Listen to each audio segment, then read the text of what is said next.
Donc là, c'est une caisse super isotherme, parce qu'il y a une deuxième plateau isotherme. C'est une exposition très importante puisqu'elle rend hommage vraiment à un peintre emblématique non seulement de Montpellier mais aussi du musée Fabre, puisque Frédéric Bazille est né en 1841 à Montpellier. Il a poursuivi son apprentissage à Paris dans l'atelier de Charles Gleyre où il a rencontré tous ses amis impressionnistes, Monet, Renoir, Sisley. Bazille habitait au centre-ville de Montpellier, mais chaque été il se rendait dans cette propriété de Méric. Ce qui l'intéresse, c'est vraiment peindre des gens vivants pour des spectateurs vivants.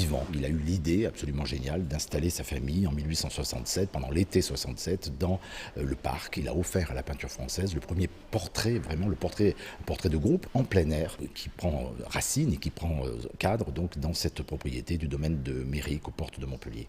Et en 1868, ce chef-d'œuvre du musée Fabre, La Vue de Village, qui sera d'ailleurs offert par la mère de l'artiste dès 1898 au musée Fabre. Il a fait poser une petite italienne, il l'a installée avec une très belle robe, une robe blanche, fine rayure, une robe du dimanche, et elle pose comme ça devant ce village et elle regarde fixement le peintre. On imagine d'ailleurs Frédéric Bazille avec son chevalet en train de faire poser cette petite italienne devant ce paysage merveilleux de Castelnau dans le lointain. Bazille ambitionnait de faire de la peinture de plein air, de la peinture moderne, mais avec aussi ce souci de faire un art finalement qui n'est pas uniquement de l'éphémère, mais qui s'inscrit un peu comme la grande peinture de l'art des musées qu'il admirait beaucoup et dont il avait d'ailleurs une très très grande connaissance.